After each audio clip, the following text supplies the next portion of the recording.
join us now. Good morning. Assalamu alaikum. Peace upon you all. Wherever you are in the world. Good morning, good afternoon, good evening. We're very happy that you have joined us today, and we look forward to reading your comments in the feed. Today, we're celebrating the International Day of the Girl Child, and we're having a fantastic panel discussion with great change makers from different backgrounds and different ages. And the objective of this panel is that everyone is a change maker. And today in the 21st century world, which is defined by rapid changes, as we all can see around us, societies around the world are becoming confronted by increasing numbers of complex challenges and opportunities.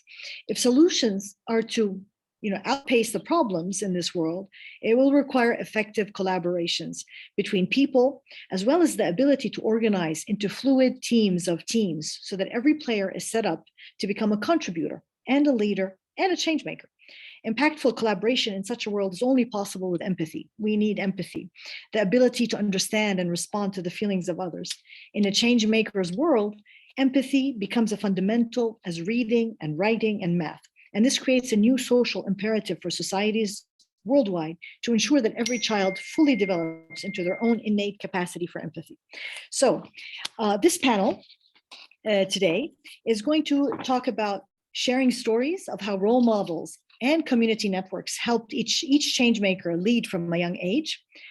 And we are going to gain insights from prominent women change makers today on the panel about how they engage girls in their social movements, and to collectively imagine a future in which every girl is a change maker and brainstorm steps to make that future a reality. First, I'll start by introducing myself. My name is Rana Dajani.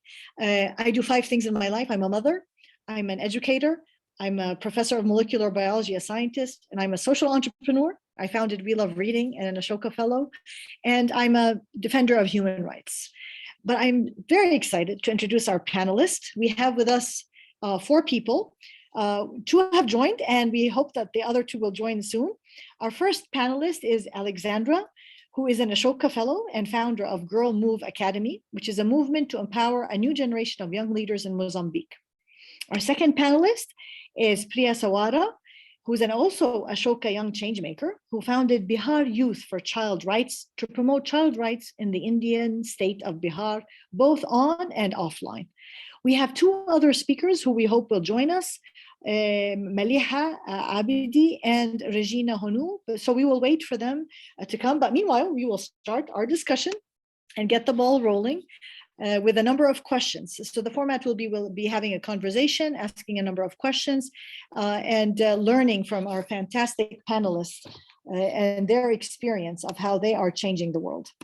So I'll start with my first question, which is, why do you think is it important to include and uplift girls in the Everyone a Changemaker movement? What does a world with every girl is a changemaker look like from your perspective? Do you want to start, Alexandra, and give us what do you think about that? Yes, great.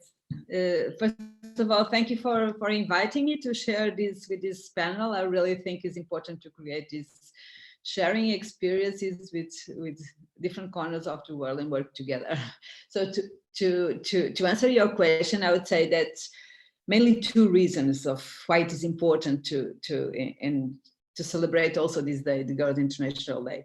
First of all, I think that we must all have conscious that today we still do not have equal opportunities for girls around the world to be free, to study, to follow their dreams. And that is a reality in a lot of countries. In Mozambique, where I work, Girl Move Academy works in Mozambique. I think that it's a country, it's an example among other countries, but it's a country with the highest child maternity in the world, one of the top child maternity in the world. 40% of girls before 18 do get pregnant. The percentage of school dropout is very, very high. Only 30% of girls enroll in secondary education. So, and this is unequal opportunities, unequal challenges also, that we know that girls have unequal challenges, and that this is a big, big cost, not only from a humanitarian point of view, because we all should have freedom to follow our dreams, but also from a society point of view, a development society. This is one of the reasons. The second reason is that effectively we live in a world with so many challenges that I do believe in grassroots. Each one has to be involved and engaged in promoting a better world. And we cannot left behind anyone, and especially girls, because I do believe that women and girls have a special female kind of leadership characteristics that the world needs. You know, it's like, and then going to your question also, what would be like a world which every girl would be a change maker? I think it would be a caring world. It will be a world connected with nature. It could be an holistic, it could be a serving world. So it's like, I think that women have so many characteristics. I don't know if it is because we are mothers or whatever. And I think that we need a balance in everyone between male and female, but more than ever, I think that female characteristics are needed to address the challenges that we are living today. So it's basically for my point of conversation. Thank you. Thank you. I mean, what you said is so important about the girl, the woman being the basis of society, right? If she is happy and she has all the knowledge and experience and skills, she can create a paradise all around her. So, Priya Swara, what do you think? Why is it important to include girls, and what does that world look like if that happens? Totally agree with Alexandra that girls have different ability of leadership because like they lead somewhere in their life. They are mothers and all.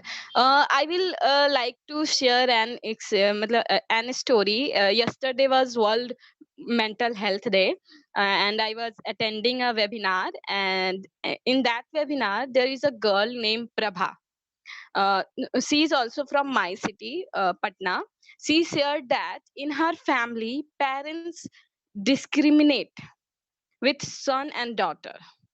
They don't give equal opportunities to both. She said that once her father brought her a mobile phone, a smartphone, and but she is not allowed to use that.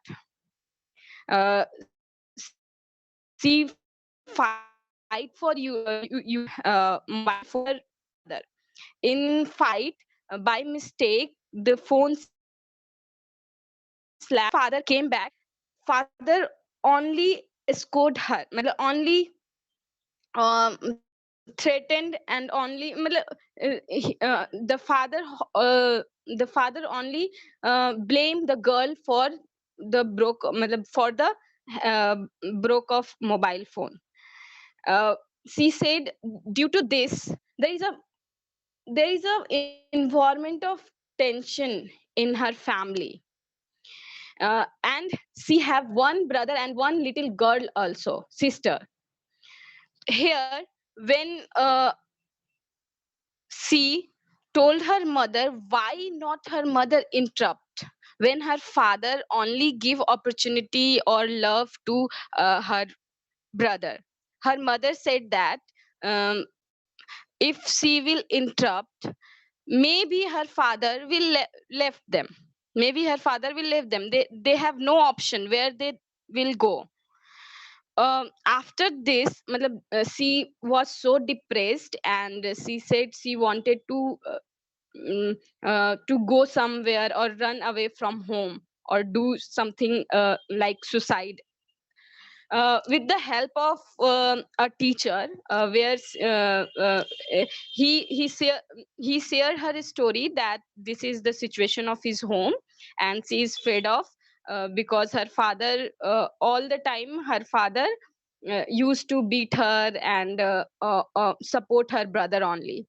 Her teacher gave her opportunity to be able to stand her on her legs. She got a job, and she's in class 12 only, and at this stage she is doing a job. So she got a job and now she's on her own. So her if her father and anyone in the family started saying something to her, she said, I am she says, I am on my own, you don't have to pay for me. And by doing this, she created a safe space, not only for herself, but for her mother also and her little sister also. So here how she started a change in her family. So this is why I think girls need to be involved in change making journey and need to be give opportunities to grow, because they don't only think about themselves but the people around them also. And if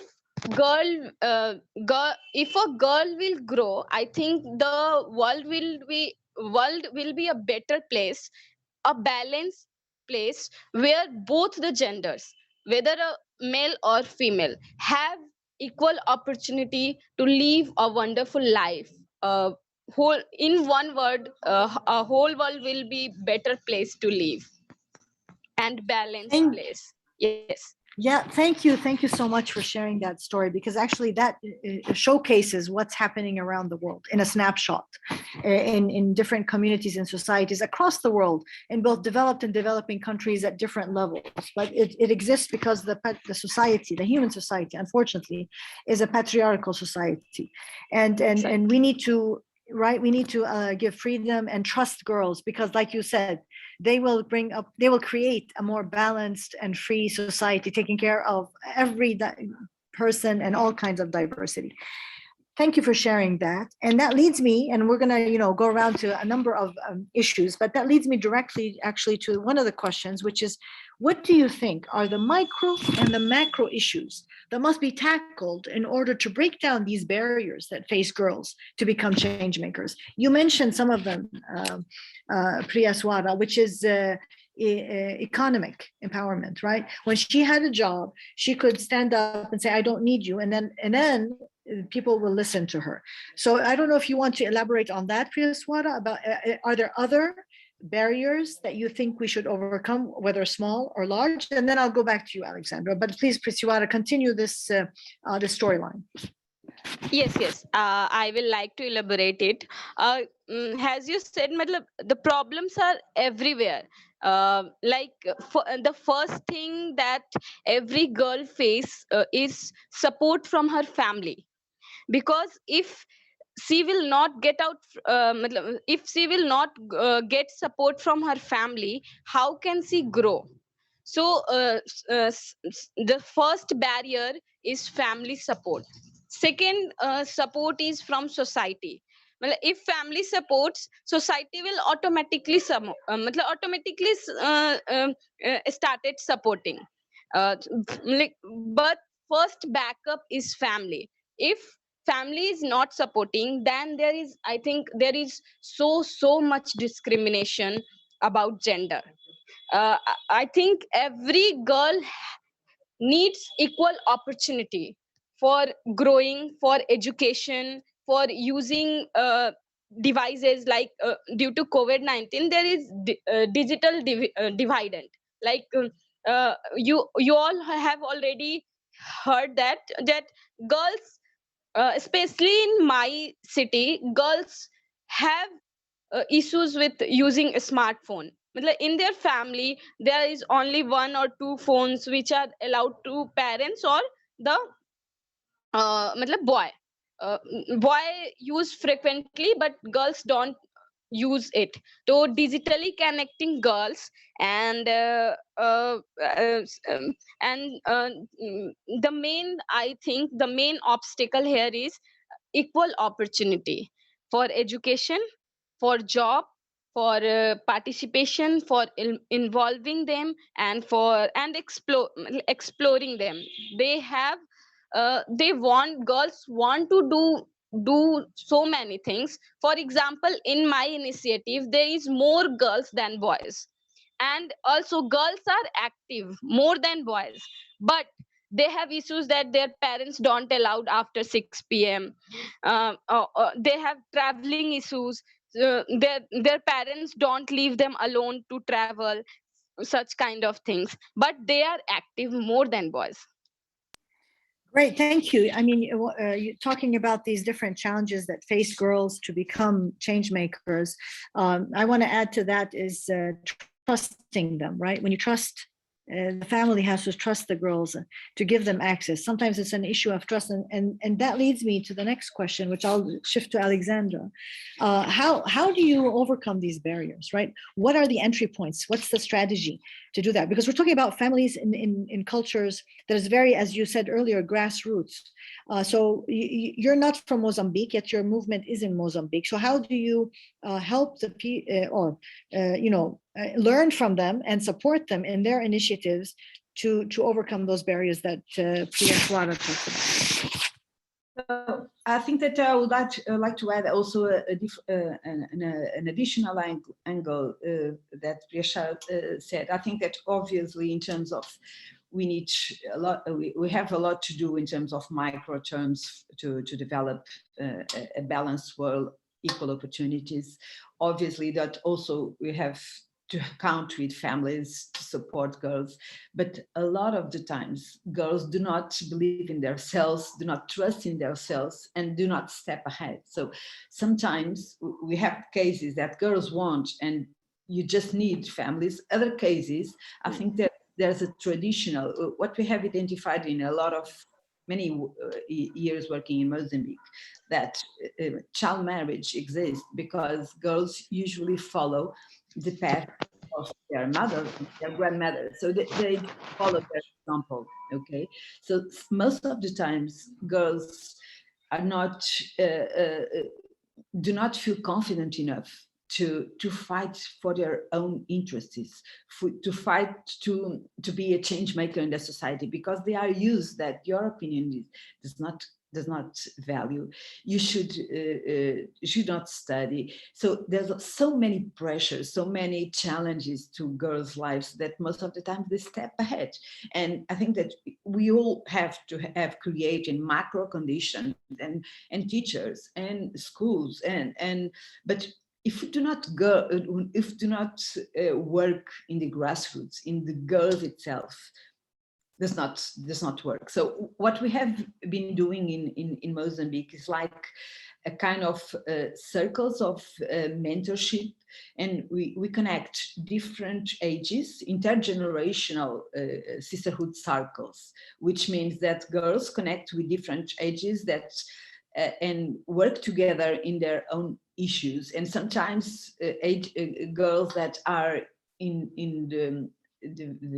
a very vulnerable position, that the probability of getting married, probability of leaving their schools is very high. When they connect with girls that a little bit older, but they have gone through the same process, but now they envisioned a different perspective, when this connection is made, is very, very powerful for both sides, for girls in itself, because they realize that they can have other dreams beyond following their mothers and grandmothers. So it's like what we are really promoting is like a substitution of models of references. It's like, and if we do that in a systemic perspective, we really create a systemic change of promoting. If we interact each girl at a vulnerable position with an older girl that has gone through that, if we create this kind of a circle, we really can empower girls and give them confidence that, and in this kind of safe spaces, stories matter. And when I tell my story, I realize that I have the power to change this story. And together also the older girl, the girl that has gone through university or whatever, is also empowered to be a change maker, because he has seen that she can promote change with the young girls in their community. So it's basically the essence of what we do, is this circle of sisterhoods and mentorship that is very powerful. So it's like, it's not myself or my staff organization that do anything. It's girls in itself that work together and empower each other. Okay, so this angle is very important. Girls must want and must be confident enough that they do value and society needs them. Thank you. Thank you for sharing those insights and how your program works in helping the girls overcome the inner barriers, right? Boosting that self-confidence. And I think you mentioned a few very important points. One is that real change takes time. You know, we know things are not going to change overnight, and to expect that is unrealistic. But it's about working slowly but diligently, and hopefully the next generation will be better and the one afterwards and so on, not to give up. So I think that's an important message. But also, when you said that you put the older girls to mentor the younger girls, I think that's very important because we need to draw from the local culture, right? They know each other better than somebody coming from another country to help the girls. It has to be from within, like you said, grassroots. So they understand the culture, they understand the barriers, and they understand how to navigate it. Because at the same time, we want to respect the local culture. We can't deny it, and we can't just throw it outside the window. It's about navigating it, understanding it. It's like a dance, right? To change it to what is good. But this also, I want to highlight, it's not just about educating the girls, it's about also educating the males, the boys and the men, so that they can support the women. If we only work on the girls and forget about the boys, they'll still do the wrong thing. But if we educate them both so that the boys can support the girls when they have their ideas, I think that's also important, and something we should highlight. And I'm going to come to the next question, which you also led me to, Alexandra, which is role models, right? You said that the young girls look at the older girls and see them as their role model. Unfortunately, sometimes we forget to tell the stories of our fantastic role models. And we only, media especially, loves stereotyping and loves all the things that are negative, and they only talk about the bad stories. But we know that there are good stories in our communities. And if we talk about them and they become the general narrative, people will change because people imitate. They see what's normal and they say, oh, I want to be like that. So speaking of role models, which of course you two are role models, but I want to ask you, who were the most important people in your life who catalyzed your change-making journey and in your life as you went? So I want you to share those, the woman role models in your life. Do you want to start, Priyaswara? Yes, sure, I can. My mother is very important in my life, and her story is very inspiring for me. Uh, Currently, I am living in a city named Patna, but before this, I used to live in a village, a small village of Bihar. Where environment is like male used to work outside the home and female used to work inside the home. But with my mother, this was totally different. My mother always used to work outside the home, and my father used to work inside the home. And for this, they have to listen so many things from their surrounding, from their in-laws and their relatives, that that I will translate it in English, but I will say it in Hindi, कि मर्द जो है वो घर का काम कर रहा है. Means relatives and in-laws say that how could a husband do a work household works, but this doesn't affect my mother, and she used to lead us, and because of my mother we are here in Patna, and we are studying, and we are having a good life. So eh, for me, that role model is my mother, and my father is also, because somewhere he supported her. If he doesn't supported her, maybe we are not able to out from that village and to live in this city and got chance to get education properly. So first one is that, and second is mentors. Mentors are role models because they inspire. uh, uh, uh, um, and there are, we cannot say that there is only one mentor. We have more than one mentors. So or yeah, they can be from both genders, male and females. I have different mentors, more than one, and they have different stories. They have stories from colleges, how they started something, initiative like I have started. So and second, mentors are role model because they somehow provide you support and network also, and lead you to a correct path. So these two are role models for me. Yes. And yes, society, because I am I am inspired by things happens around me. I want, if I see something happening wrong in my surrounding, I want to take action for that, and I feel energetic. So, somehow society is also inspiring and role model for me. Wow, that's amazing. I love how you put it, that you're inspired by what's happening around you. And I think that's what's being kindled inside you, is that spirit of being a change maker. I'm from Jordan, and in the Arab world, we talk about everyone is a guardian, that we all have this responsibility to take care of our community and our society. And that's the spirit that you're talking about.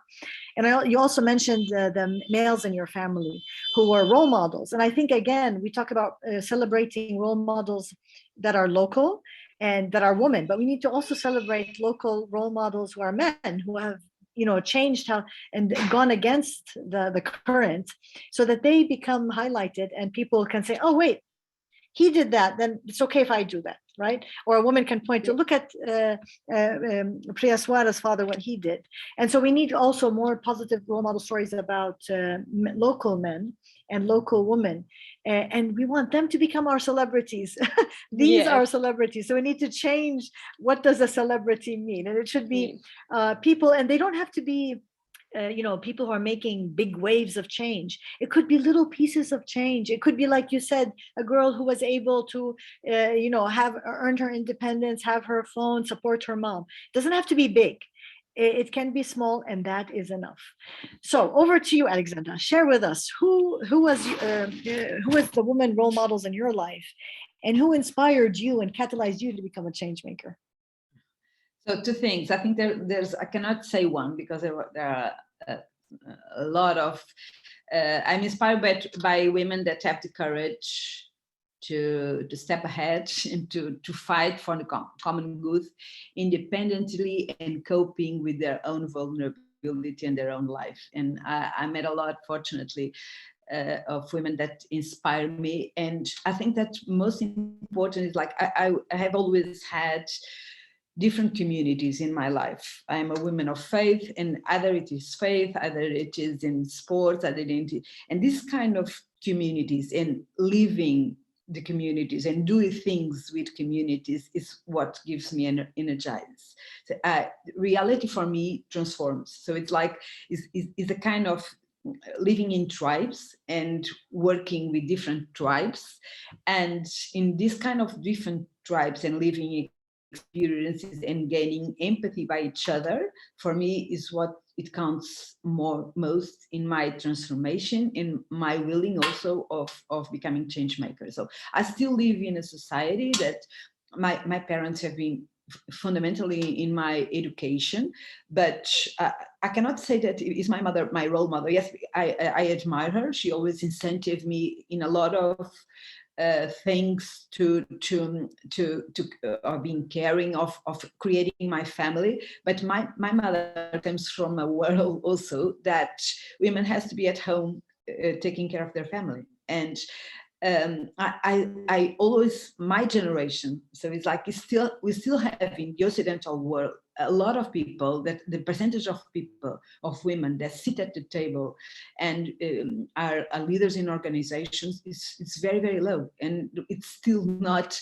only in Mozambique, so in Portugal or in USA, or we still have a lot to do in empowering women to become engaged with the problems of the world. And most of the times they step ahead. So it's like I become Ashoka Fellow quite not long ago, so it's like 10 years ago. So I have a long life of corporate experiences, of managing companies, and at 40s I have changed. I have done a big change in my life. So it's like it was there was a lot of trade-offs, right? So it's like I was Nike country manager here in Portugal, and so I decided to quit my job because I think that what really transforms is getting to know the reality and knowing that girls around the world and do not have the same opportunities, and that happens in Portuguese language countries, which is that moved me that you really have to change what you do and become part of the solution and not only becoming the problem of the solution. So it's basically that. Okay. Thank you for sharing your note of communities and tribes.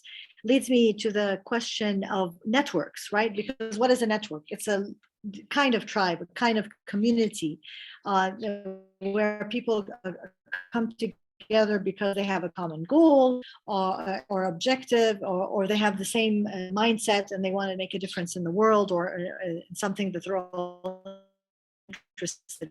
So what do you think? And now that we're in this panel today and hopefully being heard by hundreds of girls and women and hopefully men and boys around the world, what is the power of networks in creating every girl a change maker? How do the networks you've been involved in, whether it's Ashoka or others, have helped you become who you are today? So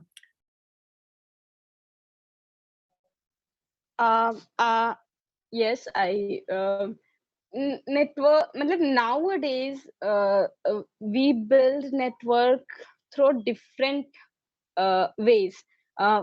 First, we initially when I my network was limited to my city, Patna, through physical contact. Physically, some people from local NGOs and some people who are working in Bihar from national or international NGOs. So one network is that I created physically, which is limited to the city level, ground level. And second one is the network that I built through social media. Um, Nowadays, social media is very powerful tool for making networks. And through social media network, we can reach from one place of world to the another place. So uh, uh, physical network as well as offline ground network as well as social media network, both plays important role here, because uh, if I share my personal journey, where I am today is because of power of social media network. And I know many girls are not fortunate enough to build network through social media because they are afraid of social media ki how can they use, if someone if someone will hack their account or misuse their pictures. And also some have don't money for for internet packs. But I think networks uh, gave us a wing. Networks gave us wing to fly, and or we can say that they teach us to fly, because we know we have a aim, we want to start something and we want to do something. But with the help of that network, we have funds, we have opportunities, and we have exposures. People can see our work, and nowadays we say that whatever we are doing, we need to make people see it so that other people can get inspired. And through social media today's nowadays every story is reaching to the rural areas and urban areas both. So I think networking is very important to for especially for a girl to learn flying. from she is ready, she has wings, she have everything, but networking teaches them to fly. Yes. Thank you. Yeah, I love your words. Networking teaches them to fly, or gives them the confidence and the courage to fly. Because when they see somebody else through this network, they say, "Oh, if she can do it, I can do it." Right? And I think that spirit of "you're not alone" is so important, especially if people you're networking with people who look like you, who know what you're really going through. Back to that empathy. Right, not somebody speaking in from a different country, different culture, and a girl can say, "What does she know? She doesn't understand what's happening with me." But when somebody who looks like me comes from my own community, and she has been able to make a difference, that will inspire me to make that, to take that leap, like you said, to fly, which leads me to thinking also about this. What stops us from flying is that fear, right? Fear of going against the norm, fear of what will people think, fear that has been ingrained in us growing up, that you can't do that, you can't do this. So how do you break that fear? Again, it's through conversations, through sharing those fears, saying them out loud. So you can see that they're very big inside your head, but outside they're not. So talking about them is very, very important, which is part of being emotionally healthy, which is mental health, which was mentioned earlier, that the International Day for Mental Health. And we need to really acknowledge that and take it into consideration. And really what struck me, I remember, was, you see somebody's finger cut, all right, or you see somebody with measles, you see it physically, but mental health, you don't see it physically, but it does exist, it's there, and we need to acknowledge it, support it, and be empathetic. Again, back to empathy. So over to you, Alexandra. What was the power of networks for you in your work?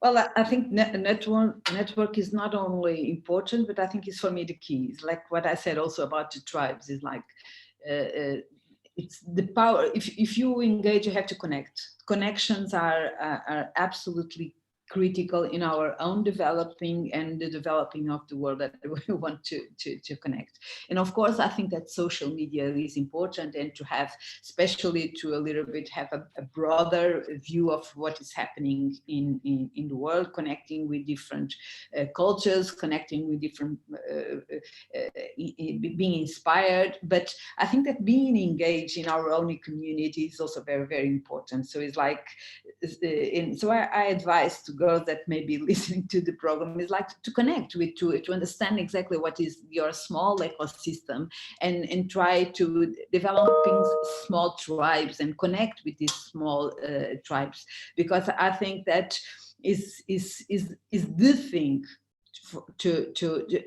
We have been flooding of a lot of information, so it's like I can be in the network and see everything, but nothing has more power than the reality. Nothing has more power than the connections or living experiences with people with different tribes, but my tribes, that can empower us. So it's like it's in the base of everything we do in Girl Move Academy. It's in the base of my own experiences. So I do think that it is not an important thing, but is the key thing. Okay. Yeah, that reminds me, I'm a biologist, I'm a professor of biology, and that reminds me of, humans. We are social creatures.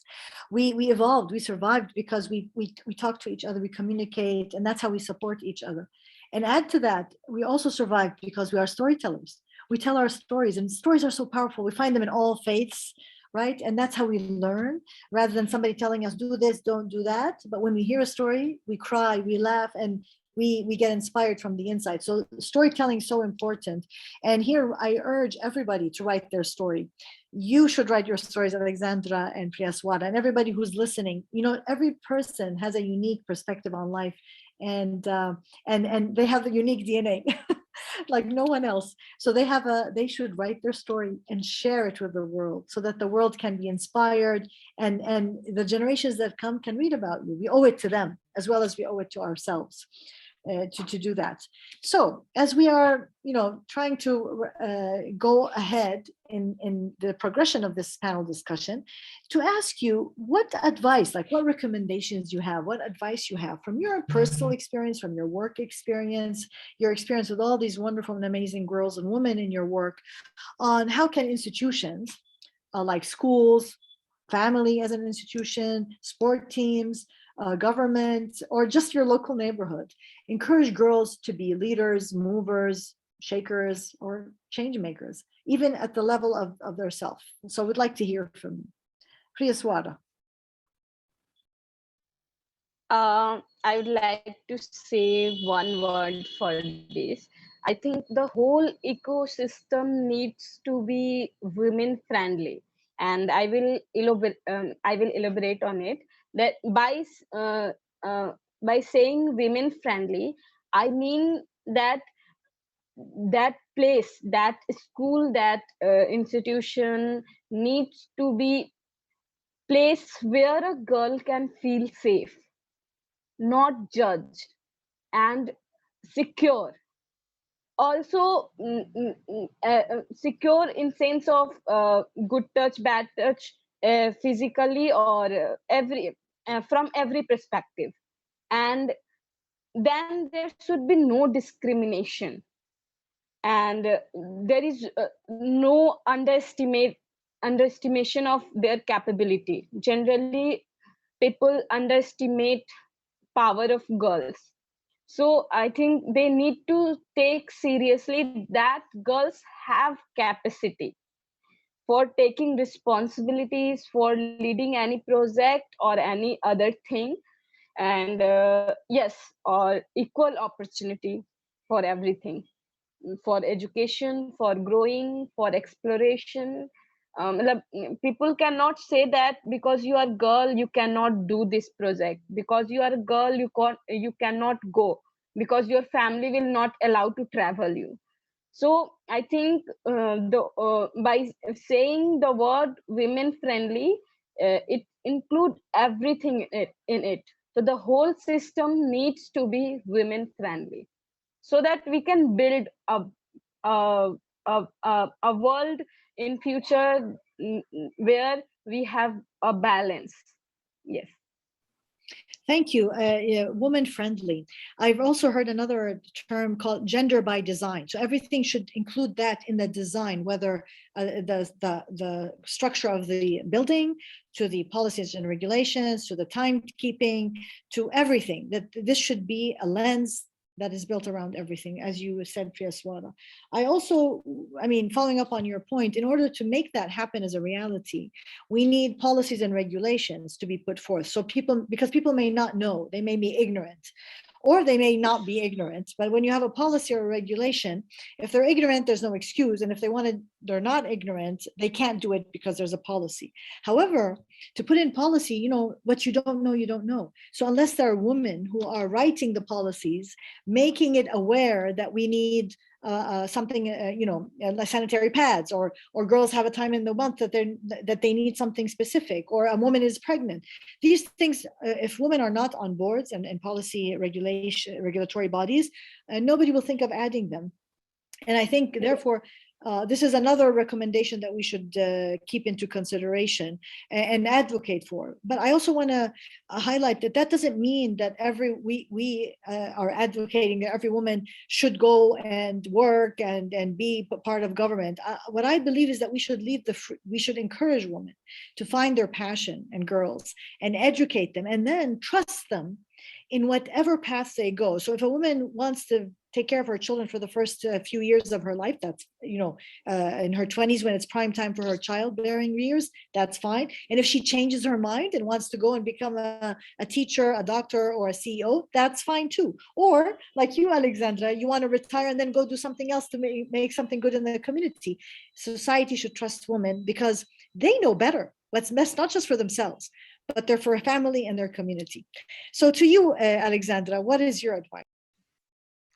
So one other thing that I could add is like, I not feel that I'm retired, quite the contrary. I just I just change my life. And that is very important. It's not a retirement. Like I'm the corporate world and now I'm going to work in the social world. I think that the corporate and the social should be together. I just started a journey and quite at all. I'm just working much more than I have been working all my life. So and I think that we in each step in our lives we have to feel what changed, what transformed us more, and it was like that. So I would like to add also from what you said, and also Prishwana was saying, of course, in terms of more a macro perspective, there's a lot of things that we could do, but I would add two things. One, I think that we have to create like brave, safe spaces of storytelling. Yeah, like this kind of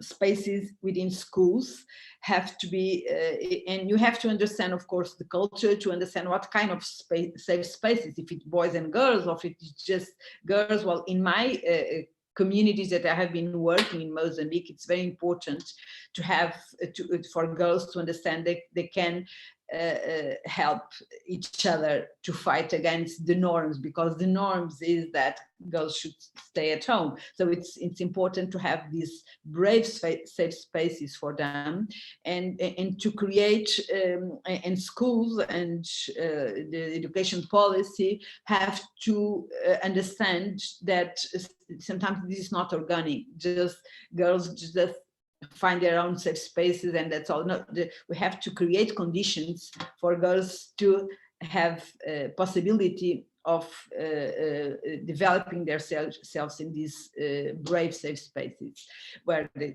tell stories about themselves, and then they learn and they become they expand themselves. The second is like live experiences. I think that is very important in a world, in a digital world, to learn from different perspectives, but also to create all the education system should be enhancing living experiences, and because really reality transforms. And if we put girls and boys working experience and doing things, I think that they will become of a notion that their engagement is critical to change their society. So it's not only reading what is happening in terms of climate change in the world. It's not only participating in panels and Zooms and whatever, but is living projects in their own communities, because they will really understand and become engaged and become part of the solution. So it's like I would add these two things to the extraordinary contribution that you both have told us. No, thank you very much. And I apologize for using the wrong word. Our lives are connected. They are journeys, like you said, and they're all connected. And yeah, I know this is the corporate world giving us terms that we fall into when we should create new terms, I think, right?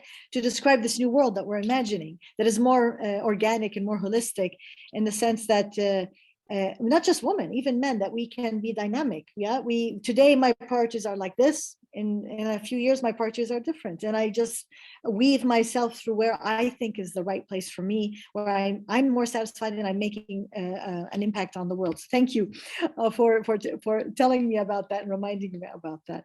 And that's why we are all actually mentors for each other. You know, we can learn from each other. Every experience, even if it's a negative one, we can learn from it and go forward. So everybody is a mentor for everybody else as well. Great, these are wonderful recommendations. And I think I want to touch on the point you said, Alexandra, which is this agency from the inside, right? This feeling that I can make a difference. I can identify a challenge that bothers me, and then I can come up with a solution to make it different. And I'm not going to blame anybody. I'm going to do it myself. I'm not going to wait for anybody. I'm going to do it myself. And even if you don't succeed, it gives you this good feeling, right? This resilience, this feeling that I'm not a victim. I have some agency over my life. And I think our program at We Love Reading actually does that. what we do is we train women and girls how to read aloud to children in their neighborhood in their local language. And as they are reading, they're planning, right? We need to gather the kids. How are we going to call them? Where are we going to read? What time? This process is so simple and easy, but it gives them this feeling of, wow, I could do that, and leads them to, if I can do that, what else can I do? And the community looks at them because they gathered children and read aloud to them. Now the community looks at these girls and women not as wasting their time or a burden, at people who have really made an impact, and this gives confidence and incentive for them to do even more. So there's a lot of great programming out there that we need to share and learn from each other so that we could do better, and hopefully at some point in the future live in a world of equal opportunity, respect for everybody, trusting everybody, especially women, because they will create a much beautiful world for everybody. As we come to the end, I want to give each one of you 1 minute for a final statement. What do you want to share with the world? I'll start with Priyaswara, and then Alexandra, and then Roland. The floor is yours, Priyaswara. Okay, so in India, people say that if we educate a boy, he will educate one family. But if we educate a girl, she will educate 3 families: her own, her in-laws, and upcoming generation of her children. So I will see same thing with the perspective of change making. If a girl starts changing things around her and taking actions, she will change her family, her society, and whole world. Yeah. Amazing, amazing. We have a poem in Arabic that says, the mother is a school. If you prepare the mother, you prepare a whole nation, a whole generation. So thank you. Alexandra, yours. You're on mute.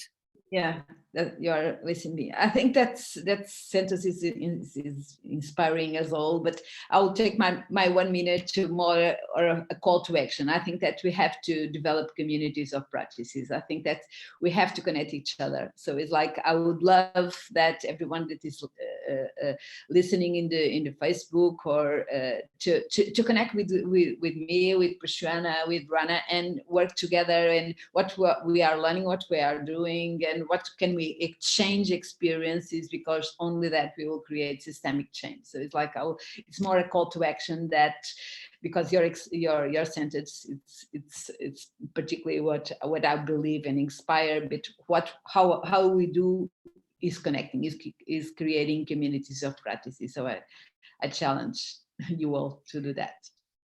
Thank you. That's amazing. Actually, and now with COVID-19 and the pandemic and all the challenges we face added to the original challenges, I think that the silver lining is how we have been able to connect through social media, through other resources, and the world now is open all in front of us to do what you exactly requested us and invited us to connect with each other, encourage each other, help each other to move forward. So thank you very much for that, Alexandra. And I will end by saying 2 points. One, I think the importance of this feeling of agency that we need to instill, inspire, and foster in girls and women wherever they are around the world. And I want to shout out to a new network, since we're talking about networks, called Catalyst 2030, that is a network of social entrepreneurs around the world, where they are taking into their own hands the decision making and the control by producing something called the People's Report, where people on the ground, like the girls you're serving and the women you're serving in Mozambique and in India, to fill out how they see their world in their own eyes, in their own voice. The report is in 43 languages, and it's a game. So the girls in Bihar can work on it, and in Mozambique, and then they can see, oh my God, look, the percentage of people who are concerned about health or climate change or don't have access to education, they can see the numbers for their area. And numbers is knowledge, and knowledge is power, so that they can go, like you said, Alexandra, do a call for action. I have evidence, and that's power, and I can make a difference. So a call for that, and we can share those on Facebook feed so others can follow up again. And also, I'm going to end by saying every one of you, women, girls, and boys and males, and human beings, they're very special. And, you know, as humans, we have a brain and we can dream. And if you can dream something, then it really can be real. If you can dream it, it can be real. And nothing is impossible at all. So just trust yourself, trust your gut feeling, and be the butterfly. You know, in physics, there's a theory called the chaos theory, which says when a butterfly flutters its wings in one part of the world, it moves the air 1 centimeter. There's a change in time and space. A hurricane happens beyond what we can imagine. So each one of you is a butterfly. You know, flap those wings. You don't have to think of big impact. Just think of what you can do today to make a difference. Thank you very much for my wonderful and amazing panelists, Alexandra and Priyaswara. Thank you, Ashoka and Ashoka Arab World, for convening this panel. And hopefully we will share each other's stories in the future and meet again. Thank you. Thank you.